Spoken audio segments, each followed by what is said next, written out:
This is the day that the Lord has made. I will rejoice and be glad in it.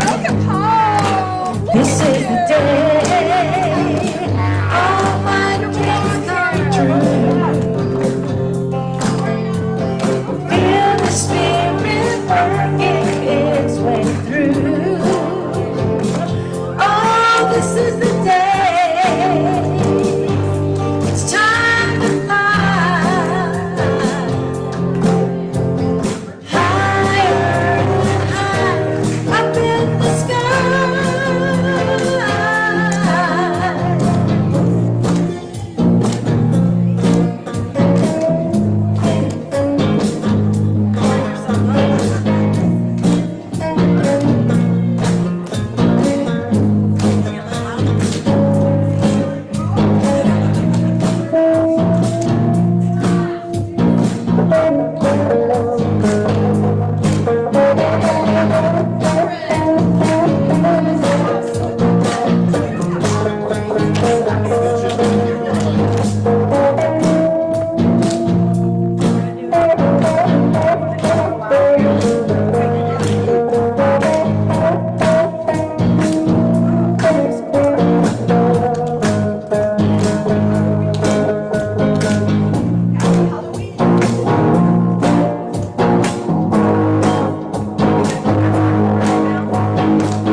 All right, thank you, Bradfords, and happy Halloween, everybody.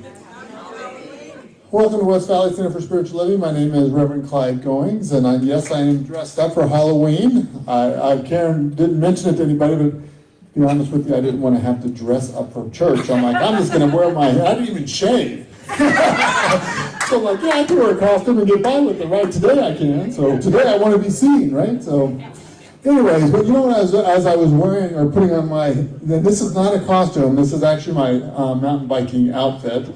And just a quick funny story is that I went biking yesterday, and so I was actually going to come in all bandaged up, but I didn't want to scare you guys. But yeah, I bruised my ribs yesterday. I did fall down and hurt myself, but that's part of mountain biking. I'm not a daredevil, I just enjoy riding. So anyway, so again, happy Halloween. What I do want to share with you guys, though, is that as I was putting on my clothes and thinking about Halloween, and I was thinking about all of the masks that we wear every day, right?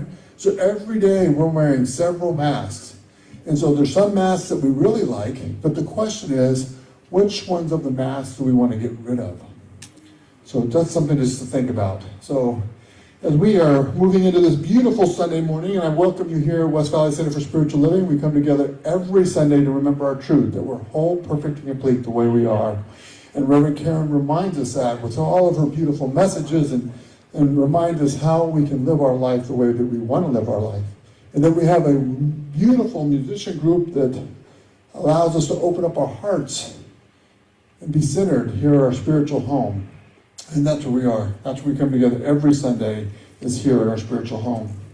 So just one quick announcement is that we're still collecting money for the Gourmets for God. So we'll be doing that in the bookstore after service. All of the announcements are up on the bulletin board. Up on our projector.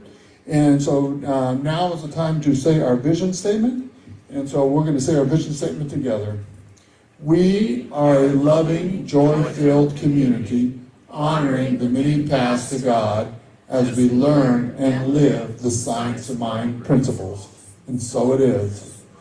So now if you just simply sit back, relax, enjoy this beautiful service, enjoy the beautiful music from the Bradfords, and open up your hearts for Reverend Karen's beautiful message. Thank you.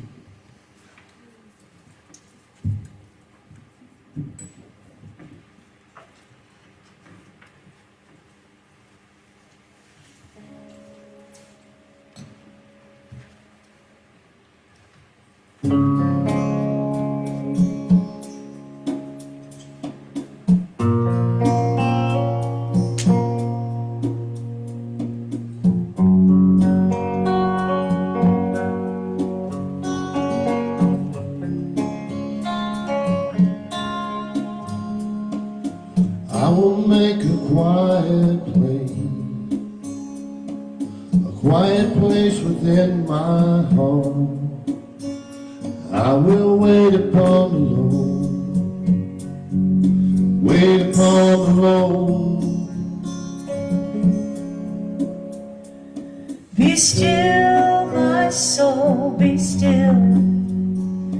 Be still, my soul, be still. Be still and know.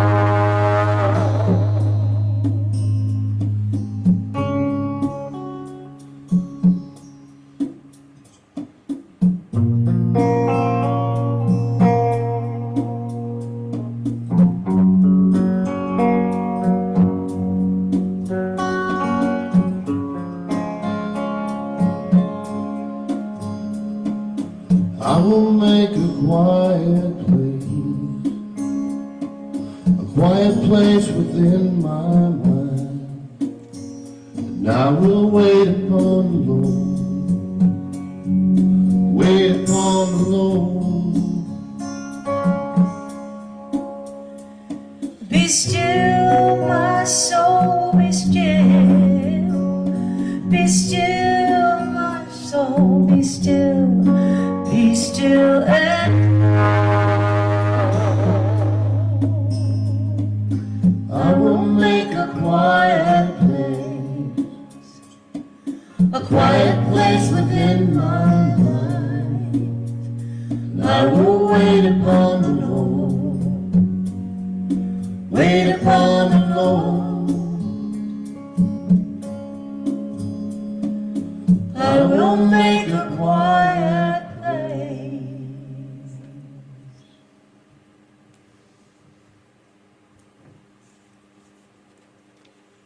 And here in this quiet place, this place of stillness, the place where the divine rests, we are here in this moment to expand the awareness of that presence that is always alive and well in each of us.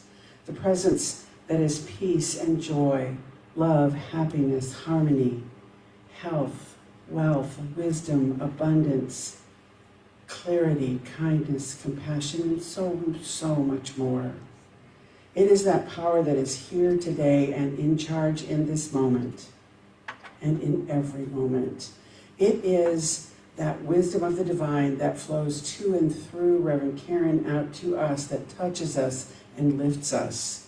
The music of the Bradfords that opens our hearts and allows our soul to sing. It is this day of beauty. So I know that it is already a perfect idea in the mind of God, therefore it must unfold exactly that way. So with a sense of gratitude, joy, excitement, enthusiasm, and expectancy, I release this to the synchronicity of both love and law, and knowing the universe always says yes. So it is. My reading today is from the Science of Mind textbook. It's about treatment. A treatment is a spiritual entity in the mental world and is equipped with power and volition, as much power and volition as there is faith in it. Given to it by mind of the one using it and operating through the law, it knows exactly how to work and what methods to use and just how to use them.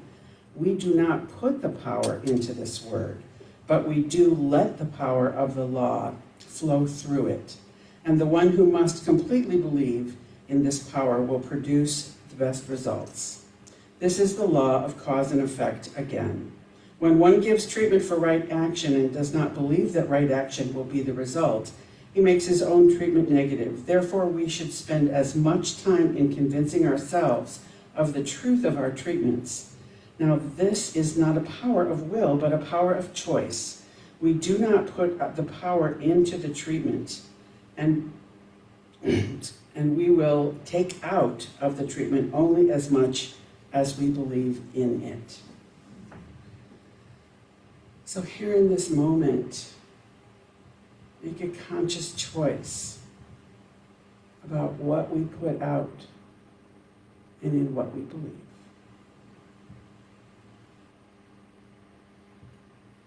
So it is.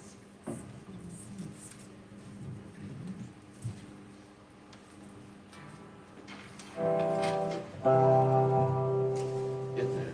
All right, this one's Kathy going on here.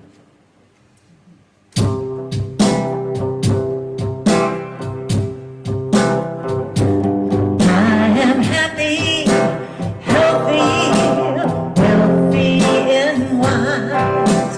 Happy, healthy, wealthy, and wise. And I know the light of love is shining in my eyes.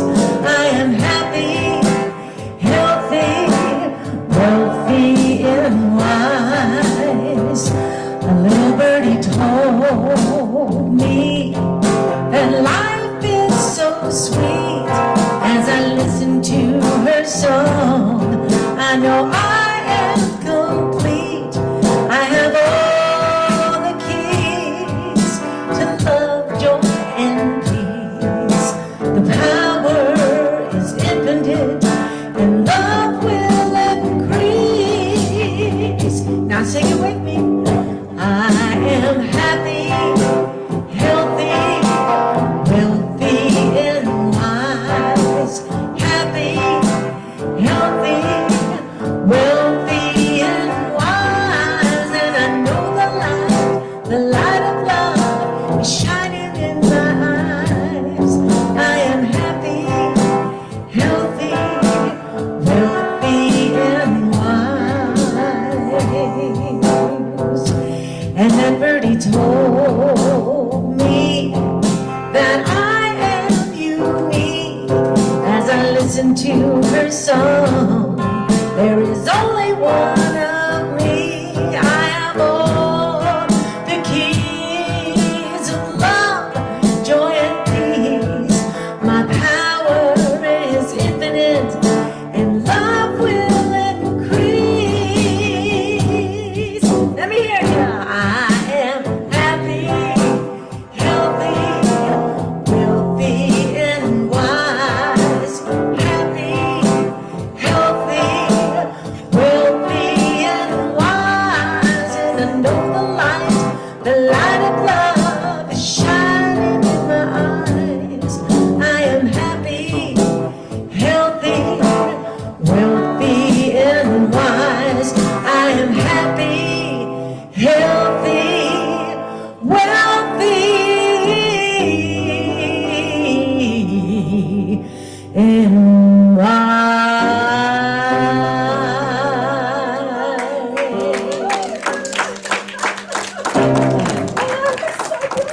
Thank you.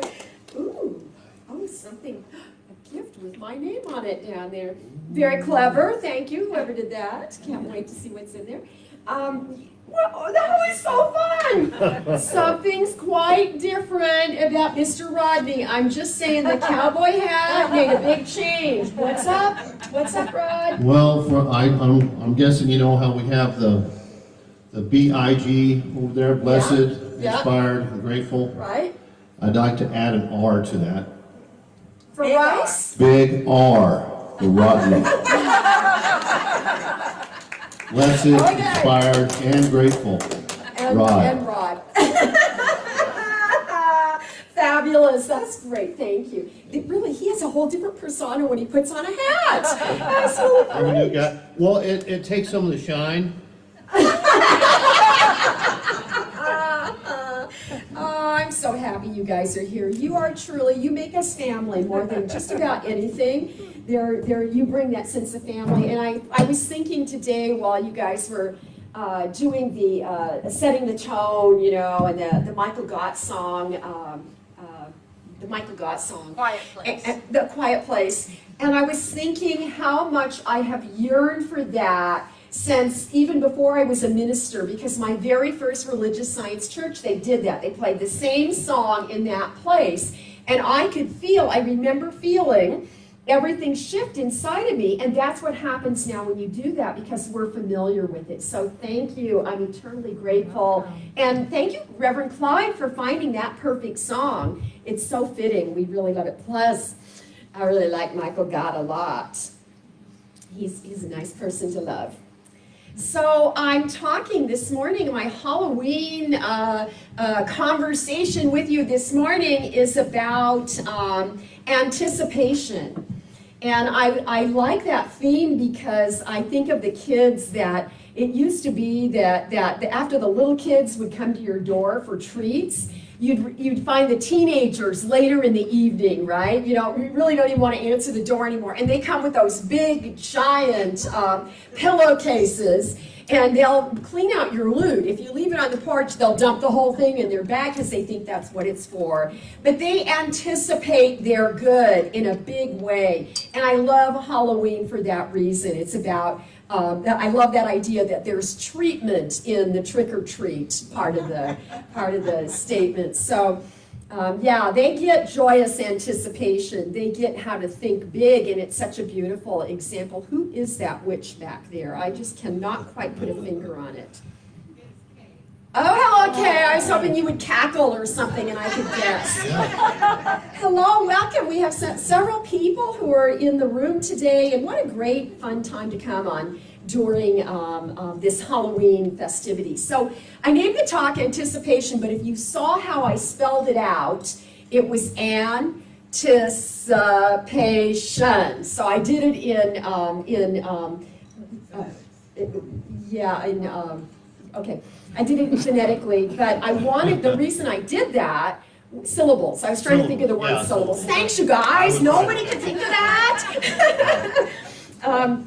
I did it because I wanted you to have an experience today after I give this message. I want you to leave, and I want that Carly Simon song, Anticipation, to be ringing through your mind. So who knows how it goes? Because if I sing it, it won't even be close. Anticipation. You're making me wait. Making me wait, right? So when Carly, thank you. You didn't want me singing that one. You didn't look over to me. No, because here's what I thought. I thought Anticipation, Carly Simon, this is going to be one of those times where this young couple right here will only know that song from the ketchup commercial. That was totally my thought. I wasn't even really sure. Young at heart. Young at heart. Okay. So I purposely broke down that word so that I could talk to you about expectancy. And what I'm really doing, or part of what I'm doing today, is I'm rooting or getting us grounded in this idea of great expectancy, because next month is stewardship. And so I'm getting myself in the mood for the great expectations of all the beautiful things that happen when we come together as good stewards for this community. And I want to talk about what it means to have a joyous expectation for the good that we deserve to have in our lives, for the good that we deserve to have as a spiritual community. So I'm going to begin by telling you a little bit about the Carly Simon story of how that song came to be written. So it was early on in her, do you know this story? Big Rod? Big Rod? No. Okay, I got one for you. Anxiously anticipating it, though. Let me ask you another question. Do you actually know who Carly Simon is? Yeah. Okay. Lived enough country that she Yeah. Okay, No, got she's it. awesome. Okay, good. I think he's lying. So Carly Simon is about to do the big gig at Carnegie Hall with Cat Stevens. And she's really excited about it. This is a really big deal for her. And so she has an apartment in New York. Cat Stevens comes into town for the concert, and she invites Cat Stevens to dinner. Now, they've worked together a little bit. They were at the Troubadour in Hollywood, and that was her first thing. And so she's right on the edge of fame. She's right about to be really a big name artist here. And she's really excited. She's not only invited Cat Stevens to dinner, but she's cooked the whole meal. So he's late, and now she's got to wait. Starting to fit, hearing the lyrics, the anticipation is making me wait. And she starts to get frustrated. In fact, she's somewhere between worrying, is everything okay, or worrying, is he even going to show up, and worried about whether or not the chicken's going to get too dry before she serves the dinner, right? You know, she's got all that going on, but she starts getting angry too. So she's somewhere between anger and worry, and she's not liking how she's feeling, and she's not liking how slow the clock's ticking. So all she wanted to do, I read the transcript from an interview she did on TV with Dan Rather, and it said that she picked up her guitar because she wanted to get she wanted to fill her brain with something other than the anger and the frustration. So she picked up the guitar. You'll love this part. And she hit a chord abruptly and loudly and with all that anger. And she said it was Cat Stevensy. So it was like something he would play, but not her. And she came out with this line. She said, the first thing she said was, "We can never know about the days to come." And then she wrote this song about what it's like to wait.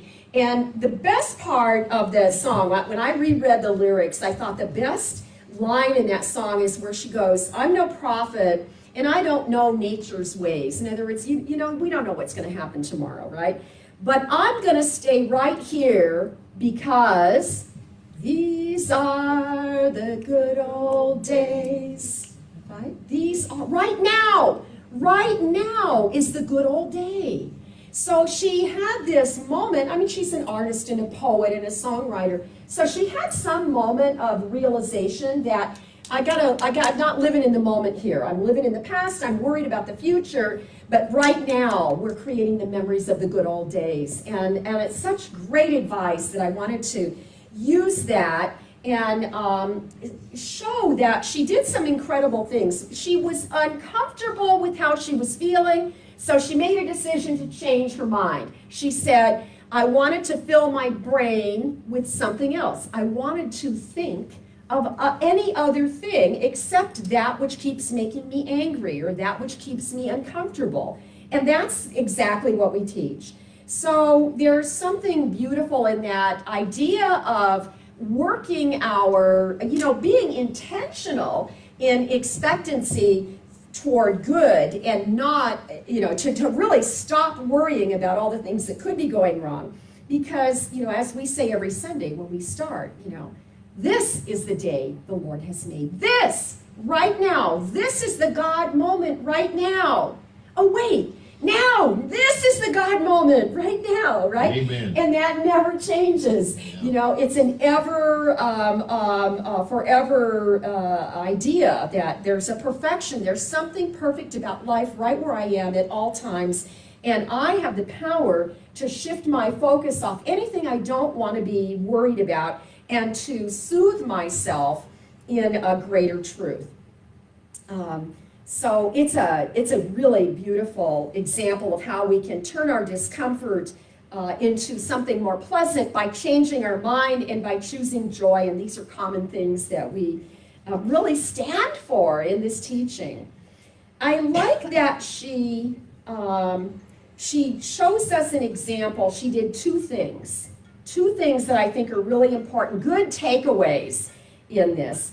And the one is, she realized she wanted to quit feeling the angst that she was feeling, so she knew she had to quit fueling it, right? You know how we kind of, I was thinking of that, there's a fire and we throw gasoline on it, and so we fuel it.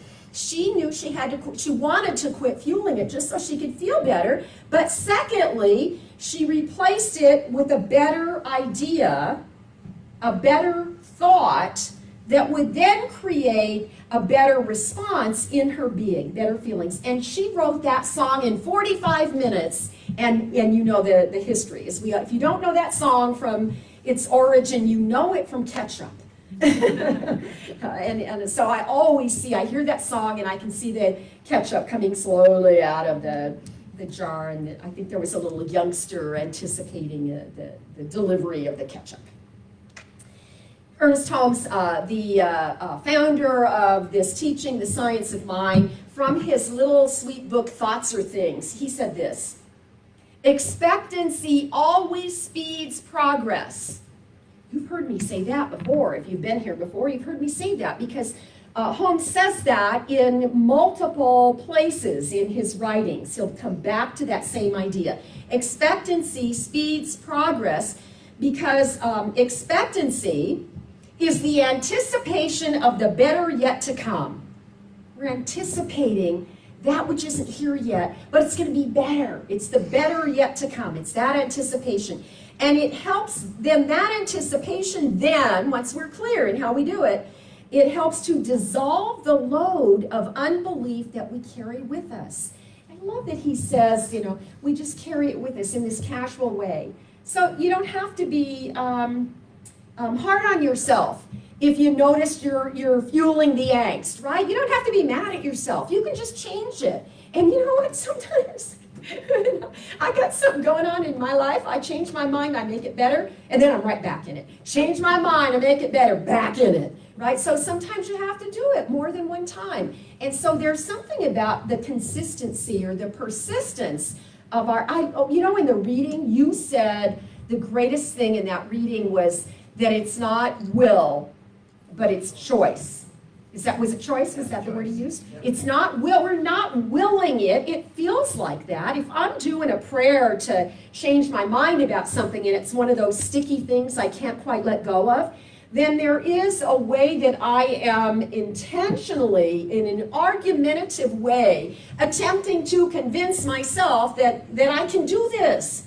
That the universe is on my side to help me do this, but I have to be attentive to how I direct my thoughts. So Holmes says, expectancy is the anticipation of the better yet to come, and it helps us dissolve the load of unbelief that we're carrying with us. But we must learn to increase our consciousness. And that's what we're talking about this morning. We're talking about expanding our mind, stretching our consciousness so that we can, have some light in there to look at what we're believing in any given moment, and big R. And to see the bigness and the possibilities that go with claiming that divine truth about our being. Yeah, thanks for a good example today, Mr. Rodney. Thank you. BIGR.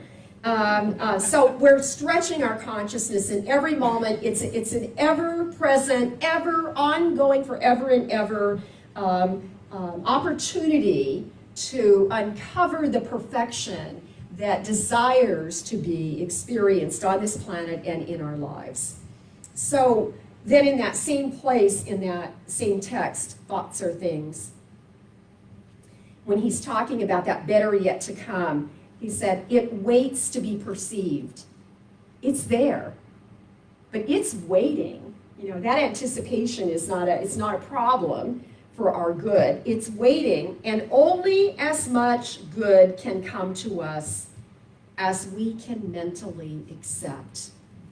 And I'll tell you something, for me, that's why I love this gig, because once a week, I got my nose to the grindstone, remembering spiritual principle as I'm trying to put together a Sunday message, or as I'm preparing to teach a class. I'm involved in that material, and I'm refreshing my own awareness, and then it excites me. It gets me so excited because, why? Because we're inspired, blessed, inspired, and grateful. That inspiration, that excitement is the breath of life within us that wants for us to acknowledge it so that it can be a part of the way we express as we're moving through life. That's God expressing as us. So everything about us is day by day, moment by moment, learning to expand what's possible. And all of the great teachers, in one way or another, speak to that idea of we're either, if you're just standing still, you're not moving forward. Because life is moving forward, you're being left behind. So we're always expanding or contracting. But there's a third thing that I notice that a lot of the great thinkers mention as well, and that is you're expanding, you're contracting, or you're allowing. And so sometimes in our lives, it comes to a point where I can see, it may take me a while, I might have to get to that Carly Simon angst, where I, wish I could play the guitar and write something beautiful. But Me too. You play the guitar beautifully, though, you really do.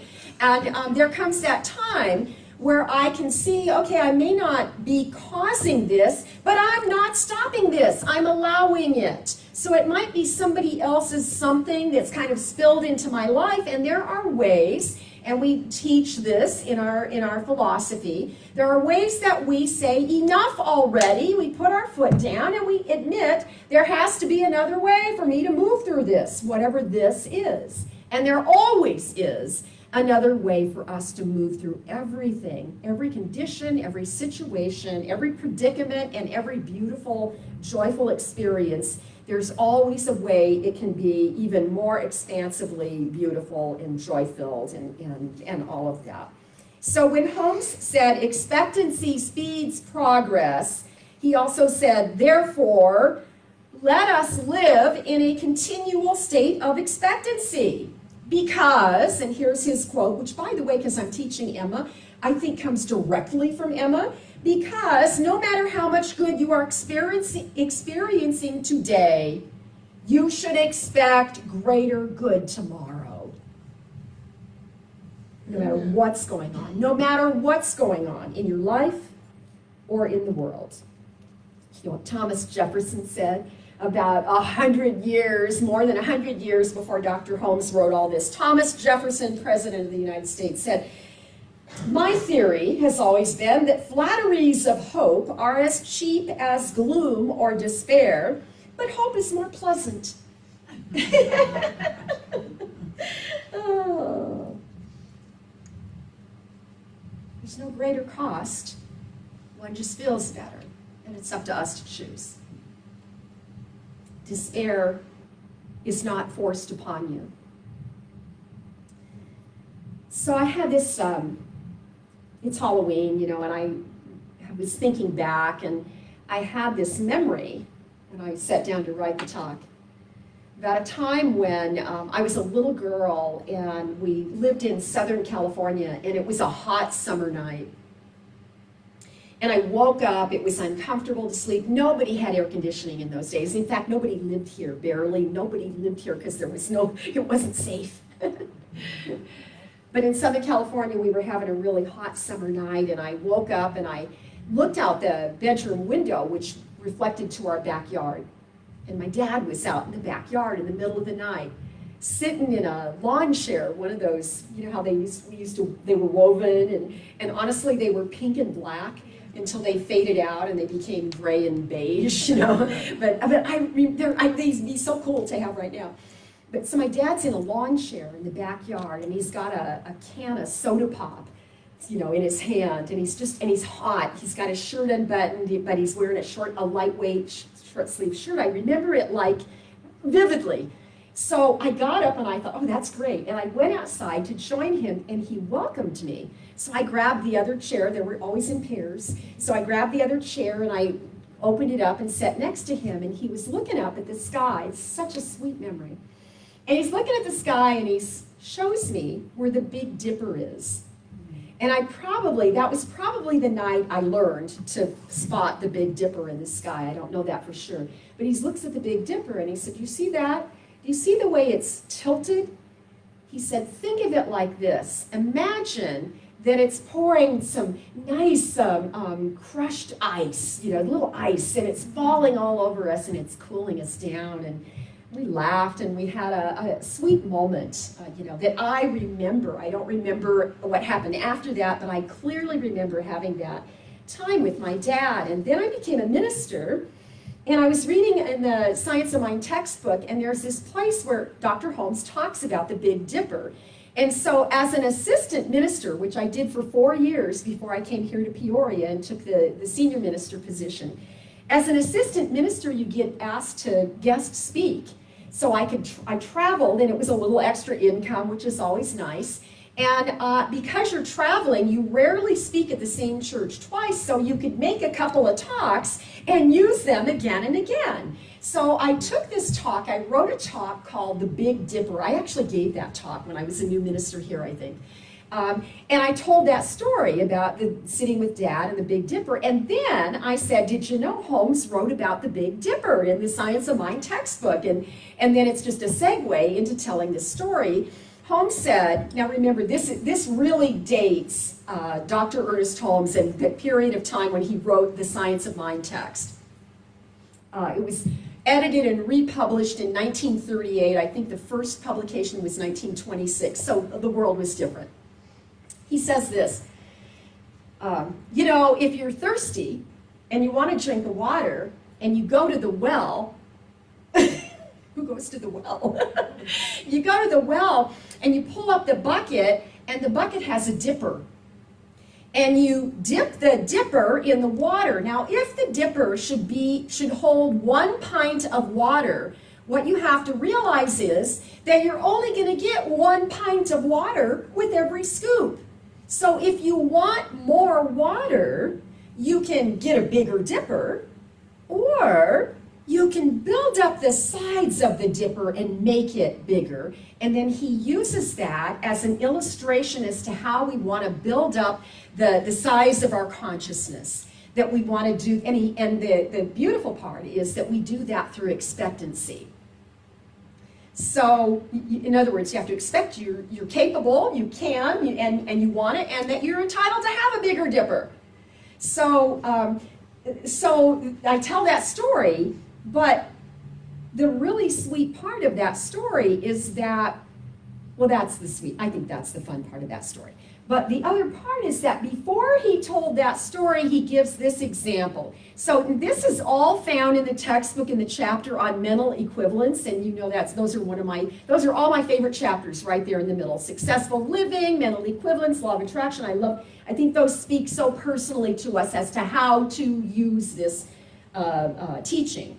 So what happens is, he said, imagine this. He just makes it up. Imagine this. 4 people are out of work and they want to get a job, and they all go to the same practitioner. And that practitioner does the very same treatment for all 4 of the people. Now, you know, good for them. Put out that prayer request. I always say when you're walking to the prayer wall, you know, when you're getting ready to request, that's the opening where we are ready to receive. We're creating the opening. You got to ask. So he said, but here's the difference. One guy makes he gets a job, and his pay is $15 a week. That's what must have been happening that long ago. Can you imagine? One guy gets paid $15 a week, but the next guy gets a job for $50 a week, and the third guy gets a job for $75 a week, and then this brazen woman comes in. I added that part. And then this woman comes in, and she's paid $100 a week. Now, he said this. This is right out of the book. One could say that the practitioner spoke the same word for each person. Why didn't they all get $100? Because the law says that we can have only what we can take.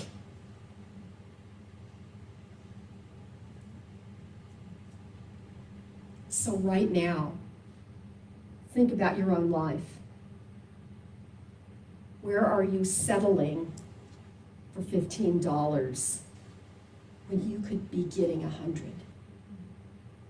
Where in your life have you been really satisfied with something? Maybe your level of health, maybe the state of your relationships, maybe the community, the number of friends in your community, whatever it is. Where have you settled where if you build up the sides of the dipper, you might have an experience of greater than you are currently experiencing? Where are you doing that? Because we are all doing it in one way or another. Because every day you wake up and there are new possibilities, more possibilities than you had the day before, every day. So I think the question is, how do we build up the edges around the dipper? And Holmes said that the answer is that we do that in consciousness, and we do that by expectancy. We do that by anticipation. We do that by imagining what it is that would be better, a richer, a sweeter experience. And then we align ourselves to how that feels in real life, and we open ourselves to receive it. Right? He says by increasing your expectancy. In fact, here are the words that come right out of that chapter. We can make bigger buckets, Ernest Holmes. We can make bigger buckets. We cannot make a bigger law. The law knows nothing about big and little. Wow. Spiritual principle, that which supplies that which supports us in every way, the way in which we live and move and have our being in God, knows nothing about big and little. It only knows to respond to us. We are always receiving from life an objective meaning actual or exact equivalent of our inward mental attitude. If you want more, you must increase your expectancy. Now, if you're living a really beautiful, comfortable life and you're really happy with the way your life is, you don't ever have to make a change. And I know a lot of us are like that. I tend to be really almost elated that my life is as good as it is, you know? And that's fine, but when I settle for that, I'm not remembering that tomorrow there's something I haven't thought of yet today that can expand my consciousness to see that there's more. And here's the problem. I mean, it's not a problem really, but here's what I want to say about it is that we're not here alone. We are not here alone. We are living together on this planet in this gorgeous web of life. I know it doesn't look gorgeous every day, but it is. It's rich with possibility. It's inexhaustible in the way that it supplies. It's eternal in the way it has an ongoingness about it. And the way I think and believe and what I do and what I don't do, all of that ripples out and impacts the entire web of life. And so here's what I'm thinking. I can just think about me, or I can recognize that when I receive my good, that good ripples out and expands to everybody. And I mean, that really showed up in my life during the pandemic. I confess I overbought at the grocery store. I'm working on it. I'm getting better. But then I had a surplus, and I could share my surplus, right? So you can see it in really hard, physical, exacting ways, but that's not the point. The point is it's the energy of sharing then that ripples out and impacts the whole. Everybody's a part of the whole. We can't get away from it. So the question is, one of the questions I ask myself all the time, in what way do I need to be a bigger container? If something new is emerging on this planet and I want to be a part of it and I want God to use me to help me be a part of something amazingly new and needed and wonderful happening in the big major shifts of everything on the planet, then I need to be a bigger container. So I may not know what that is, but I can trust that God will stretch me if that is my desire, that my consciousness will continue to expand. Another question is, in what area of my life am I not thinking big enough? Where am I limiting what's possible? Where am I settling for $15 when I could have the 100, right? So all of this it's so important to remember that in terms of spiritual principle, there is no big, there is no little. There's just the way we open ourselves and what we believe and how then life corresponds to what we believe and reflects it right back to us at the exact level of our corresponding thoughts.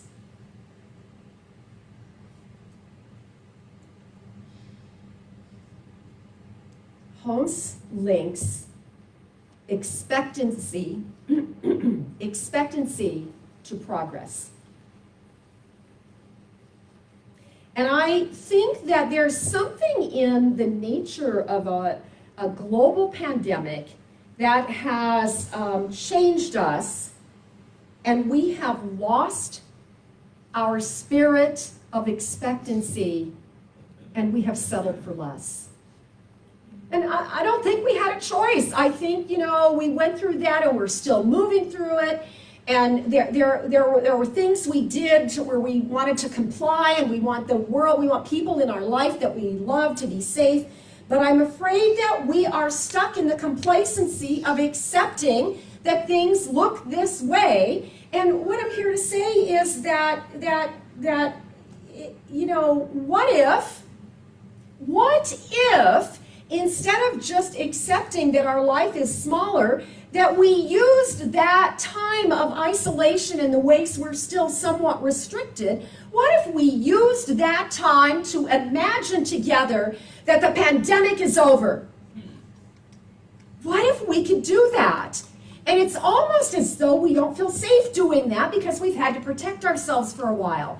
So I want to just throw that out there. I want to invite you to imagine that if you, even as a single individual, began to imagine what would the world look like if, honestly, one day they posted this great headline that it's over and there will never be another one. I know it's far-fetched, but what would our lives feel like with that much more freedom given to us? Now, it is given to you as you believe. Great teacher told us that. We still repeat those words. And so I just want to invite you to play in that space. Play in that space of imagination and expectancy, the anticipation that is worry-free, that we're going to do it in that Cat Stevens bold way, and we're going to put our declaration on the planet and declare that we believe the world could be free of this virus. Right? Now, this is not a criticism about the way any of us are living our lives, because the way you're living your life now, the choices, it's why we have a color-coded system here. And it's why some days I'm yellow and some days I'm green, because some days I'm really clear. I'm healthy, I'm strong, and and everything's okay in the world. And other days I feel more cautious, so I put on a yellow tag, and those days I don't want to be hugged.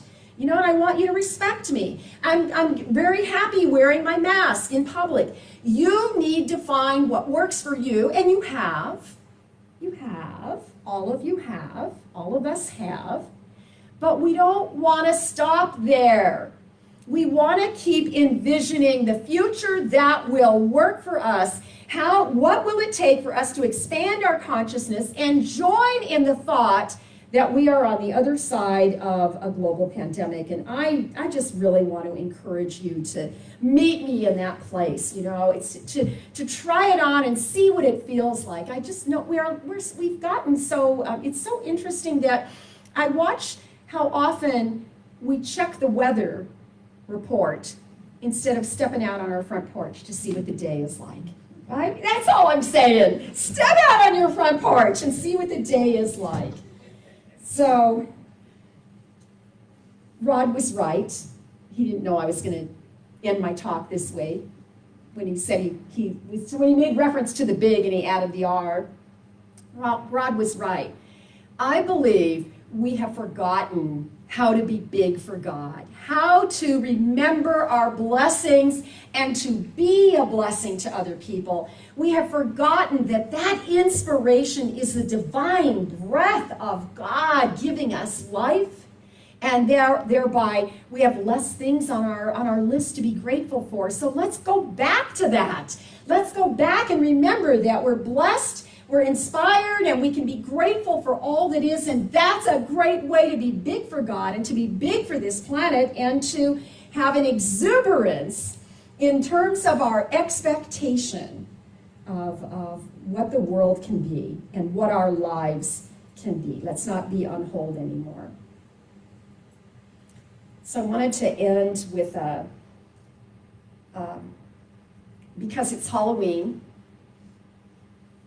I wanted to end with a story that my dad told me when I was a little girl. It has nothing to do with the Big Dipper, but it's a really good story and it fits with the talk. It's a perfect wrap-up.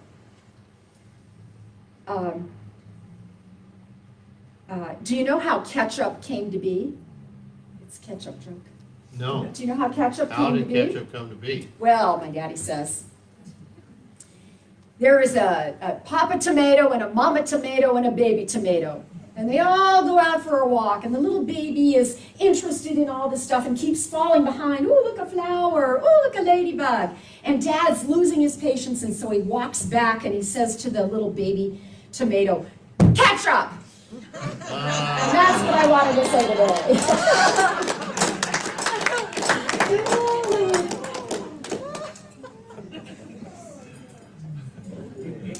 All right. All right. Anticipation. Yeah. Perfect. All right. Let's pray.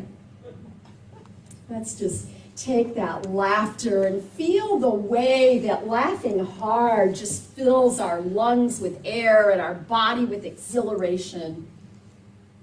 And for a little while in time, we remember again that life is good. So just feel that goodness. Just feel the way there's good in this room. And as Emma would say, I know that God is my good, and therefore good is my God. I feel the love of God hovering in this sanctuary. And I know that that love is the love that comes at the very core of our being. And that as we move our consciousness to become aware of it, to know again that the presence of love is right where we are. That we realize it extends beyond the walls of any edifice.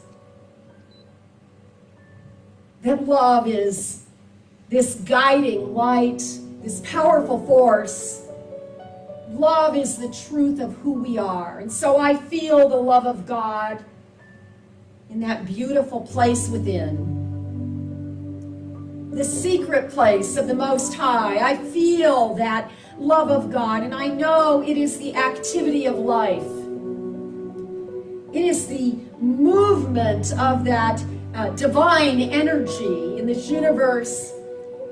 And in this very prayer, in the powerful words of prayer, we activate that movement in such a way that that love becomes the impulse for healing within our physical body. And so we are aware of that movement. We are open to be healed and to have a greater sense of perfection in our physical being revealed to us in all of its beauty and wholeness. I feel the love of God, and it brings to memory that there is a vitality and a vibrancy within me, within each one of us, that invigorates us in such a way that we indeed are divinely inspired. We are uplifted. We are healed and whole and restored to this gorgeous way of being aware of that perfection within us. And as we embody that truth, as we claim it, as we convince ourselves again of this mighty, mighty truth, it ripples out from us.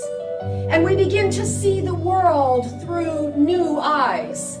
A new vision, because it is a healed vision, and we are able to see the wholeness on this planet. We are able to see that which is working perfectly. We are able to sense that there is something indeed emerging in terms of healing and wholeness in every way.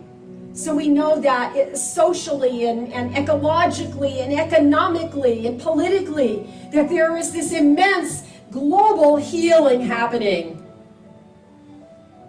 And how good it is to know that that we have something to do, a way to contribute, and we know that the words of this prayer are now rippling out into the surrounding community, moving and extending in this continued eternal way, so that there is something beautiful coating the very earth, the planet itself, and we can see that reflection in the universe. And so it is only natural that we would experience healing in our relationships, that we would experience healing in our minds, so that our thoughts move in ways in which we can understand, and the ways in which we consistently partake of being intentional. For we know that when we change our minds, when we renew our thoughts, we transform ourselves, and therefore we transform this planet. So I am grateful that the words of this message are rippling out, and that the archives will preserve them, so that we can come back and we can remember that our thoughts matter, that we can indeed come together and join each other in this beautiful way of examining the expectations we hold for our own lives, and making a decision to expand our consciousness through a greater sense of joyous expectancy in our living. And so we open ourselves right now, we open ourselves to be vessels to receive, and just in the same way that the Big Dipper is tipped, it is like imagining that the grace of God, the givingness of God that is God's holy grace, is pouring into our lives, is streaming onto this planet, that there is a healing and a revealing becoming clearer and clearer, and we unite together in this vision of being on the other side of any appearance of illness or imperfection. And we are blessed because of it. So I breathe in that divine inspiration, and I feel this sense of gratitude within me. So grateful, so very, very grateful to know that this is indeed how life works. So I say thank you, God. Thank you, life. Thank you, infinite spirit. How grateful we are in our togetherness.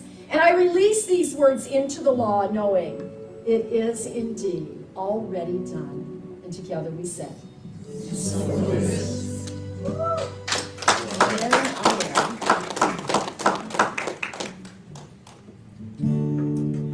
Grateful, grateful, grateful for all the love that I have. I am so grateful, grateful, grateful for all the love that I have.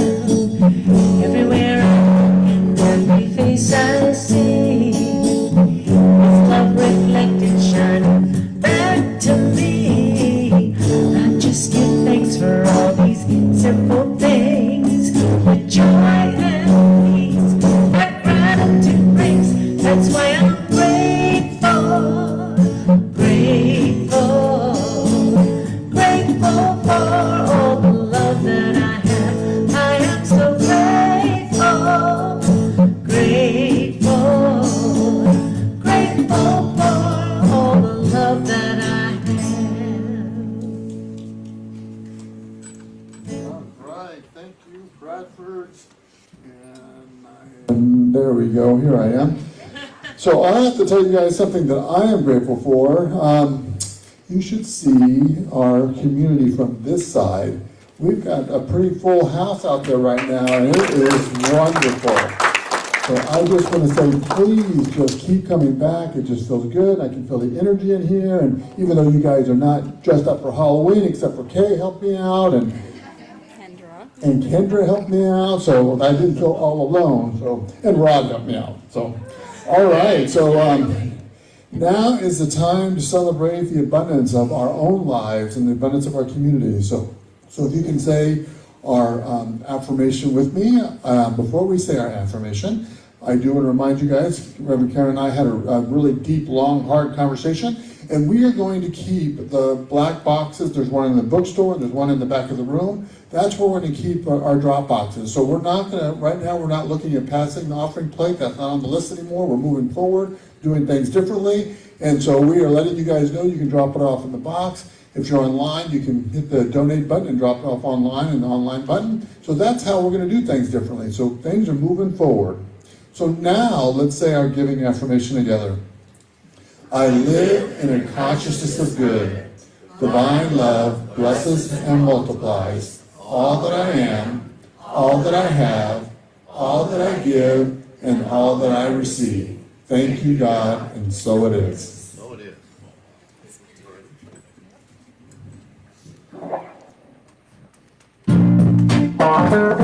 Please rise for our last song.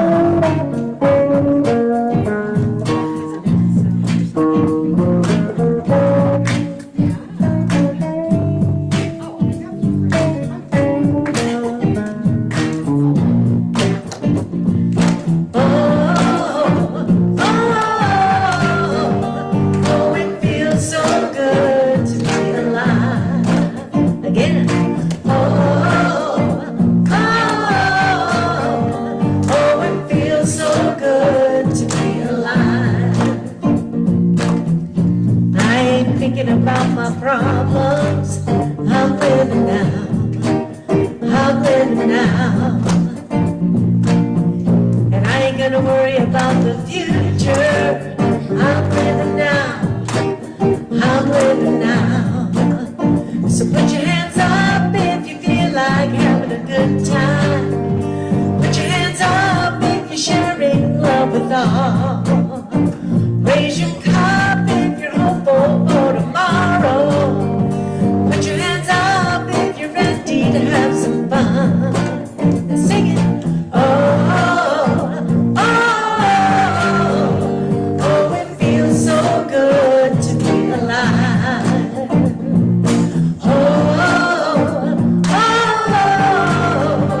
Oh, it feels so good to be alive. Feels good, don't it? Feels good, don't it? Only got one life, live in the moment. Feels good, don't it? Feels good, don't it? Only got one life, live in the moment. Feels good, don't it? Feels good, don't it? Only got one life, live in the moment. Feels good, don't it? Feels good, don't it? Only got one life, live. Oh, it feels so good to be alive.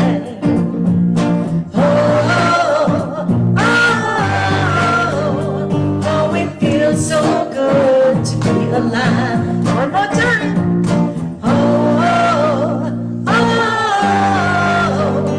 Oh, it feels so good to be alive. All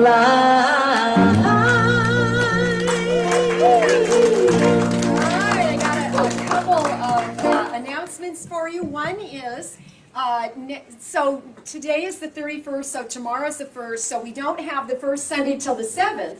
So I want to give you a little heads up. Check the newsletter this week. As a part of our stewardship program, we're doing a couple things we've never done before. One is that we're going to have a Zoom book study. We're going to have a day version and a night version. So on Mondays, beginning November the 8th, not this week, but next week, and all the details will be in the newsletter. Ed, president of our board, will be leading a book study at noon on Mondays, and at 6 p.m. on Monday evenings, Sue will be doing the same book study for the people that need an evening group. And the book we're using is Deepak Chopra's The A to Z Principles of Creating Affluence, A to Z. Something about creating affluence, A to Z. We'll have a few in the bookstore. Is Kathy in there? Are they in here yet? No, they'll be here first next week. Okay, they'll be here next week, and we'll have a few, but you can get them online. You can probably get it on Kindle, all of that. And so the details, find the details, because that's just something we get to do, and it'll be only for 3 weeks. It'll be informal. It's only an hour long, and it'll be a great way for us to all get on the same page. Now, Reverend Clyde and I suggested to Reverend Clyde that little book, and he got really excited, and he said, because it's an old book. You may actually have that book. He got all excited and he went, you know what the minister should do? Me and him decided, it was his idea, that we would write mini little mini affirmations for every day, for 26 days of the month, because there's 26 letters in the alphabet. So we did every other one. I'm not going to tell you who wrote what. You can try and figure out whose voice it is. He wrote half of them, and I wrote half of them. They are, next week on Wednesday, you will find them in the newsletter, so you can every day, it starts on November 5th, so that we can end it on November 30th. And so you can do an affirmation every day. We'll be doing the same affirmation. We'll all be reading the same thing, and we'll be studying the same book. So we're getting the consciousness of this community stretched in that space of great expectancy for a good stewardship program and good financial health for our center. By the way, I copied about a dozen of these, and they're in the bookstore if you want to pick them up today on your way out. They're out there. I think that's all I want to say about that. You need to know those two things are coming up because we're excited about it. So let's close with a little effort. Hey, let's see if we can do the old traditional one. Shall we try the old one? Let's do it. Who's going to help me if I forget? Kay can read it. Kay, if I drop the ball, you pick it up there. All right, repeat after me. Something wonderful is happening through me right now. Something wonderful is happening through me right now. It is this thing called life. It is this thing called life. Life is in my mind. Life is in my mind. Life is in my body. Life is in my body. And life is in all my experiences. Life is in all my experiences. I think it. I think it. I feel it. I feel it. I know it. I know it. And I accept it. I accept it. Just the way that it is. Just the way that it And is. just the way that it is not. Just the way that it is not. Thank you, life. We did it. Woo! Thank you, everybody. Have a blessed week. Pray often. Love much.